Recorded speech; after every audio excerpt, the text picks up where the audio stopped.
Welcome to Woah Drama Stories. We indulge of speaking of day-to-day troubles of human beings. Let's not wait any longer and start with the video. Story 1. My parents have always had a tense relationship, and even after they divorced, things didn't improve between them. I mean, it's understandable why they got divorced to begin with. Coming from different backgrounds, both culturally and economically, they just had too many differences of their own that they couldn't deal with. This led to a relationship that was explosive in itself, and I had to suffer the consequences of it until I was around 12. That is when I guess my dad had this eye-opening moment, when he realized that being with my mom is not something that he wanted, and instead of being mature about it, he ended up having an affair with none other than her ex-best friend, who she already had a messed up relationship with.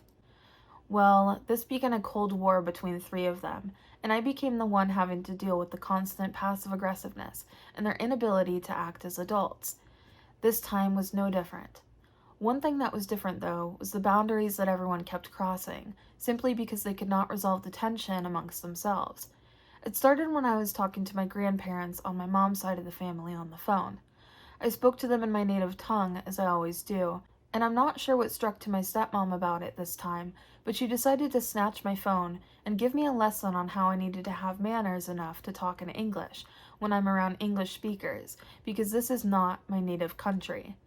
I was dumbfounded. I literally did not know what to say. I just looked at her stunned as I went on hearing her go on and on about revealing the inner racist she had in her. And well, I wasn't the only one listening. Along with me, where my grandparents listened to her spew out the BS. They hung up the phone and called up once again, and my stepmom, thinking that they had no idea what just happened, decided to pick up the call and tell them that I wasn't here.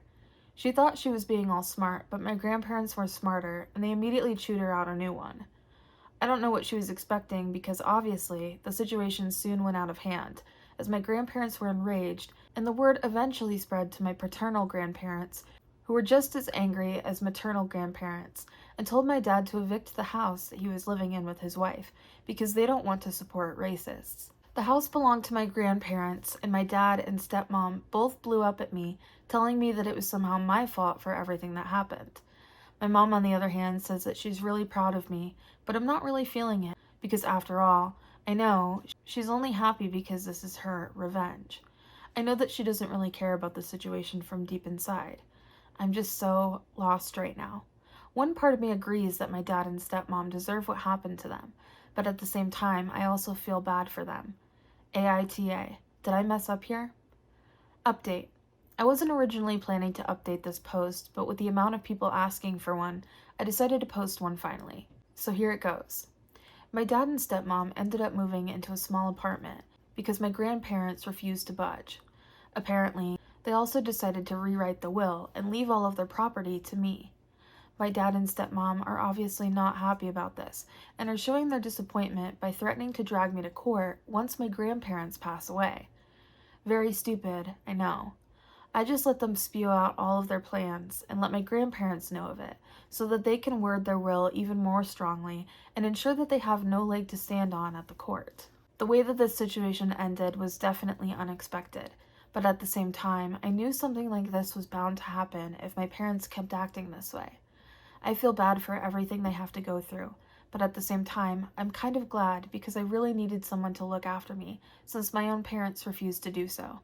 I feel so lucky and glad that I have people who care about me that way, and I really wish you guys do so too because no one deserves to feel lonely. That's all I have for you guys.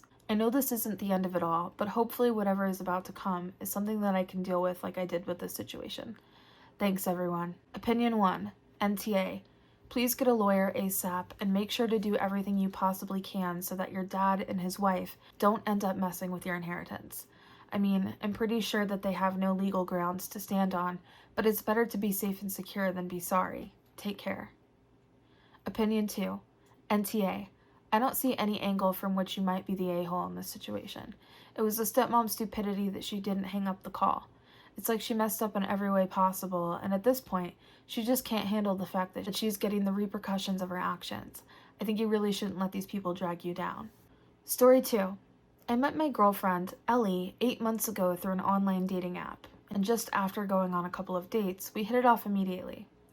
We seemed to have the same values, same goals, same ideas of the future, and everything in between. There was nothing that between us that would make me feel like we weren't soulmates, meant to be together. But now that I see everything happening, I don't really know if I was just blinded by the rose-tinted glasses that falling in love put on my eyes. Regardless, Ellie and I began seeing each other and started dating on the 6-month mark of our honeymoon phase. Things just seemingly got better from there on. It was nothing like what people said. I didn't feel any irritation, loss of feelings, or even suffocation. I just found myself falling even more in love with the girl I thought I was falling in love with. I found myself feeling like I was on top of the world and no one around me except for Ellie. After so many warm, balmy feelings, the balloon I was floating on ended up popping, and I found myself on the floor. It started when my girlfriend introduced me to her guy friend called James. Ellie had met James at the same dating app as we did, just a couple of months before we met. Ellie was always open to me that although initially they had a fling, it ended up fading away and they became good friends. Even though I found that a little weird, I reassured myself because I didn't want to be that guy, and we began hanging out together. James was chill, but it was obvious that he was still into my girlfriend, and all my suspicions came true when I saw a text laid at my girlfriend's phone from James that was clearly NSFW. It perked up my interest, and even though I'm not proud of what I did, I picked up her phone since she had gone to get some food from the kitchen and began scrolling through some of the texts between them. I instantly saw that James was trying to hit on Ellie like crazy, and Ellie was mostly oblivious to it and didn't say much back. I guess James took her silence as a yes, and the last text he sent to her ended up being a whole nude that was captured as, "I hope you like what you see." I was shocked and put the phone down as my girlfriend had returned by that point.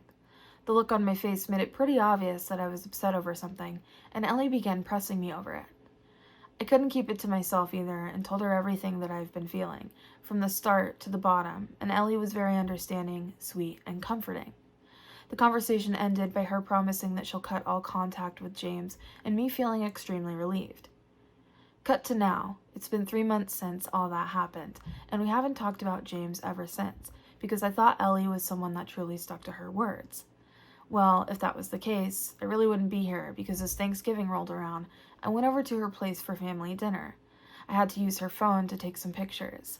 That is where I saw text after text rolling in, all belonging to James. Ellie had put her phone onto Do Not Disturb, which is why I couldn't see what they were texting previously. I decided to once again go through her phone and check out the texts. The texts were of the same tone. Ellie was oblivious to James' advances, and James took full advantage of her attitude towards him. What was the most shocking part to me is that Ellie hadn't even deleted the unsolicited nude he had sent to her. Now, keeping all the messed up things she did aside, this is the part where I think I may be the a-hole. The moment I found out about the texts, I decided to leave the dinner immediately. The food wasn't served yet, so I got up before everyone was around, but I guess my sudden change in mood and leaving was enough to raise some eyebrows. Ellie realized why I had left, but told me that I was very wrong for leaving, even though she would have done anything that I wanted after the party. Now, I don't know what to do here or if I'm the a-hole. Please help. Update. Firstly, before starting the update, I would like to thank you guys for the encouraging words of support you all left back. This was really what I needed at a time where the world seemed to be against me. It really helped me get through this phase of my life with much ease. So to start off this update, I ended up breaking up with Ellie through the phone. I know that's not the best way to end things with someone I had previously claimed was my soulmate, but after everything that happened, even though Ellie was begging me to give her a chance to speak, I just couldn't get myself to go over to her place to hear her out. That's how done I felt with the situation. I just ended up calling her up and breaking things off with her, and of course, she's pissed off about it. She's now crying all over social media and posting breakup quotes, and guess who's commenting comforting messages on all of her posts?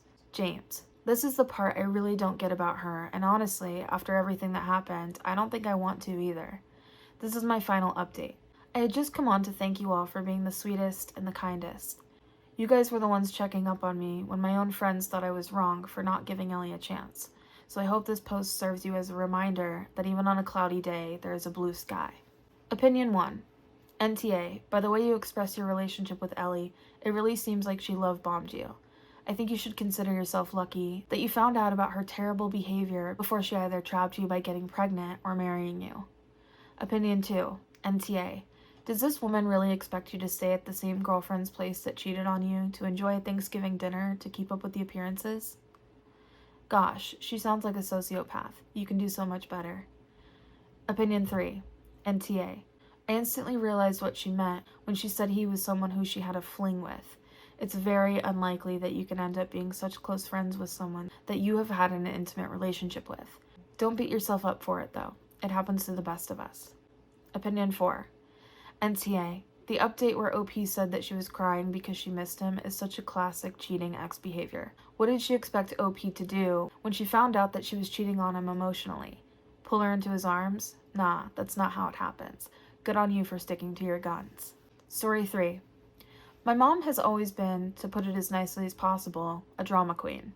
It's almost like everything she says/does has to be over the top and cringy. This is why when I got into college, I began maintaining my distance with her. I then ended up getting my degree, got married to my husband, and had a son of my own. It was at this stage that my mom lost everything. My dad got tired of her and divorced her. She lost her job. The relationships she tried to get into failed, and everyone, due to her toxic behavior, just became distant with her. So when she reached out to me after going close to no contact for 8 years, I couldn't help but feel bad for her. I mean, I knew that she was only doing all of this because she had lost everything, but becoming a parent on my own, I think I developed a soft corner towards her and decided to slowly let her into my life. Big mistake, I know. My mom put on a mask of kindness when we first started, but I was still careful, very careful. I know I was naive, but I think I wasn't stupid, or was I? I'll let you guys be the judge of it, and for the time being, continue with the post. I let my mom into my life and met, talked, and everything. Everything seems alright, so I decide to introduce her to my husband, and eventually, my son. Now, I wouldn't say that she had done a complete 360. She was much the same old, but made herself look like she had improved, at least a little. All seemed so well that after about 2 years of this improved contact between us, I decided to invite her for this year's Thanksgiving celebration. And oh boy, did it all come crashing down after. Firstly, my mom asked me if she could get her boyfriend of 3 months over, and even though I wanted that to be a day just filled with my near and dear ones, I ended up saying yes. Then, the slope just began steeping lower and lower. We started off as a request turned into demands, from her asking me to change my menu into a vegetarian one, because her boyfriend is vegetarian, to her trying to decide the guest list. I said hell nah and told her straight up that if she wants, she can get him a meal on her own or just hold a party on her own. She was so mad that she ended up calling her sisters, who would be present at the Thanksgiving celebrations, and told them all about it. They all tried to convince me to change my mind, but I refused to budge because I knew if I said yes that day, her list would be never ending. The Thanksgiving celebrations did end up happening a couple of days back, and all the amazing food was overshadowed by the complaints that my aunts brought in. It felt more like a mourning ceremony with how much they talked about my mom, as if she had passed away. After they all left, I ended up calling them both and letting them know that they weren't allowed into my house just like how their sister was. Of course, they're now talking about this to anyone who'd listen, because what I did was completely out of line. Although my dad and stepmom are on my side, some of my cousins say that I'm the a-hole because my reaction was an exaggeration. Now, I don't even know what to think about this situation and would really appreciate some advice. AITA. Update. I wasn't really planning to update this post, but with so much helpful advice that you guys left me to look back to, I think this is the least I owe to you guys. You all rightly predicted that a lot of my need to get back in contact with my mom stemmed mainly from the inner child in me that wanted a good relationship with my mom so desperately. I guess it was a weird mixture of both my inner child and the mother in me that just wanted to have a good relationship with my mom and the grandmother of my child. I have learnt my lesson though and realized that some things just aren't meant to be. That is exactly why I decided to go no contact with my mom and her sisters once again. I was already in low contact with my cousins, so I didn't really bother to officially end things with them. It's sad, but I think that sadness would be much easier to deal with than the one she'd inflict on me like slow poison. I ended up arranging for a small family dinner with my dad, stepmom, and other near and dear ones to me to make up for the Thanksgiving celebrations that we lost. I guess, with that, I think I'm ending this post on a good note, because I believe that I have genuinely done all that I could before it was too late to fix the situation, and you guys definitely have played a part in helping me with that, so thank you so much. Opinion 1. NTA. Your mom hasn't changed. She just needed someone to cling on to because she lost everything due to her toxicity. Now that she got herself a new boy toy, she immediately went back to her old ways, showing her true colors. I'd highly suggest treading carefully. Don't let anyone tell you otherwise. Opinion 2. She's only showing her new colors because she knows she's manipulated you enough that she'll leave you questioning about your decision. That's exactly what she did. It's just good that you found out before she did something way worse and something completely out of your control.